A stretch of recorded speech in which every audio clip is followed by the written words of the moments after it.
បាទជំរាបសួរអញ្ចឹងនៅពេលដែលយើងបំពេញឯកសារហើយយើងចង់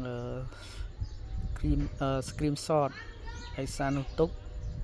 បើសិនជាឯកសាររបស់យើងវានៅពេលដែលយើងបំពេញទៅវារាងវែងអញ្ចឹងយើងអាចបាទប្រើ screenshot បាទដែលយើង screenshot ហើយយើងចុចនៅលើពាក្យ scroll បាទបន្ទាប់មកយើងអូសរៀងឡើងលើបន្តិចបាទឬយើងមើល auto scroll អញ្ចឹងយើងចុចលើពាក្យ auto scroll មកនៅពេលនោះវានឹង scroll screenshot នៅលើទាំងអេក្រង់របស់យើងចាប់ពីដើមដំបូងរហូតដល់បាទមេរៀនដែលយើងបានធ្វើតេស្តបញ្ចប់បាទអញ្ចឹងរហូតដល់ចុងក្រោយអញ្ចឹងវាមានភាពងាយស្រួលក្នុងការដែលយើងរក្សាទុកឯកសារនោះ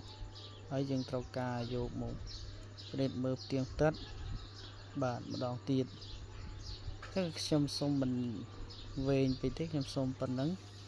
តើមកខ្ញុំចុចពីដានបាទតើពីចុចពាក្យដានហើយយើងទៅមើលរូបថតរបស់យើងនៅក្នុង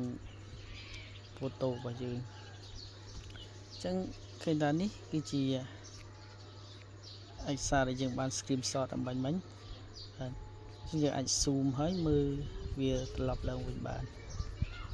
បាទអញ្ចឹងសូមអរគុណ